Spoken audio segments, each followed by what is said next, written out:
তাহলে কি আমি কখনো তাদের খুঁজে পাবো না?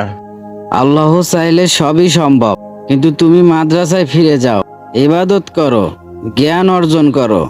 একদিন আল্লাহ তোমার সব প্রশ্নের উত্তর দেবে।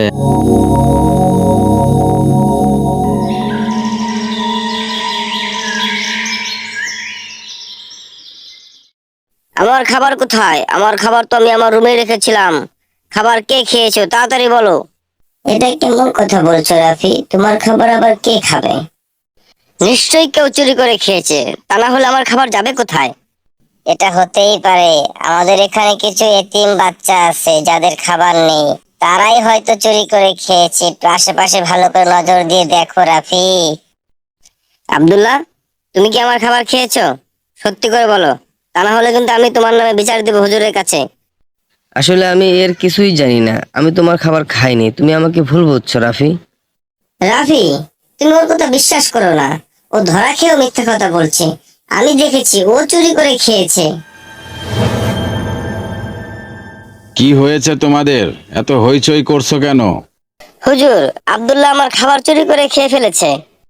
হুজুর, আমি নিজের চোখে দেখেছি আব্দুল্লাহ ওর খাবার খেয়েছে। না হুজুর, ওরা মিথ্যা কথা বলছে। আমি ওর খাবার খাইনি, আমি আসলে কিছুই জানি না। তোমরা শান্ত হও, আমরা রাফির খাবারের সত্যটা বের করব। নাইম ছাড়া তোমরা কি আর কেউ দেখেছো আব্দুল্লাহ রাফির খাবার খেয়েছে?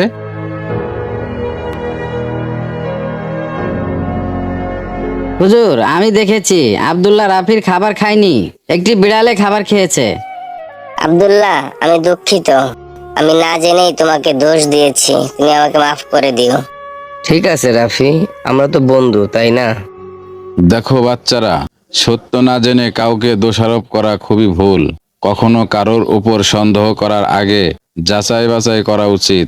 আমাদের প্রিয় নবী হযরত মুহাম্মদ সাল্লাল্লাহু আলাইহি সাল্লাম বলেছেন, যে মিথ্যা অভিযোগ করে সে বড় অন্যায় করে। তাই আমরা যেন ধৈর্য ধরতে শিখি, সত্য জানার চেষ্টা করি এবং কারো প্রতি অবিচার না করি। মনে রেখো, সবিচার আল্লাহর কাছে সবচেয়ে প্রিয়।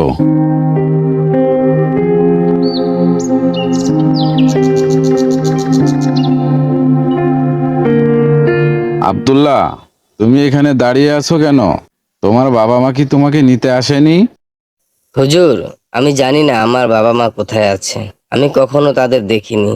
কেউ একজন আমাকে এই মাদ্রাসায় দিয়ে গিয়েছিল আর বলেছিল এখানেই থাকতে।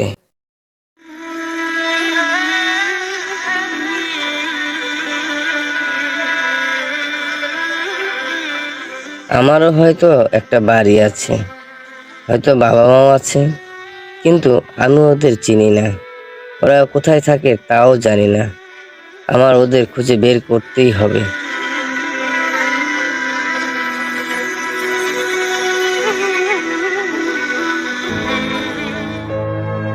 চাচা, আমার বাবা মাকে চিনেন আপনি? আমি জানি না তারা কোথায় থাকে। সবাই ঈদের ছুটিতে বাড়ি যাচ্ছে আর আমি একা একা মাদ্রাসায় পড়ে রয়েছি। না বাবা, আমি তো তোমার বাবা মাকে চিনি না, কিন্তু আল্লাহ তোমার জন্য মাদ্রাসাকেই আশ্রয় বানিয়েছেন। সেখানেই তুমি সুরক্ষিত থাকবে। তাহলে কি আমি কখনো তাদের খুঁজে পাবো না? আল্লাহ চাইলে সবই সম্ভব, কিন্তু তুমি মাদ্রাসায় ফিরে যাও, ইবাদত করো, জ্ঞান অর্জন করো। একদিন আল্লাহ তোমার সব প্রশ্নের উত্তর দেবেন।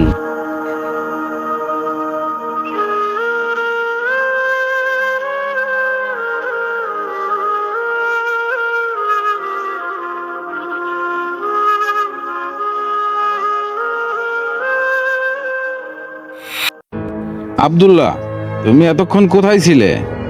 হুজুর, আমি আমার বাবা মাকে খুঁজতে গিয়েছিলাম, কিন্তু কাউকে খুঁজে পাইনি। আমি বুঝতে পেরেছি আমার আসল পরিবার এখানেই। আমি এখানেই থাকবো। দয়া করে আমাকে মাদ্রাসায় থাকতে দিন। বাবা, যার কেউ নেই তার আল্লাহ আছেন। আমরা সবাই তোমার পরিবার, তুমি এখানেই থাকবে ইনশাআল্লাহ। এবার আমরা সবাই মিলে ঈদ করব। তুমি কখনোই নিজেকে একা ভেবো না, আমরা সবাই তোমার সাথে আছি।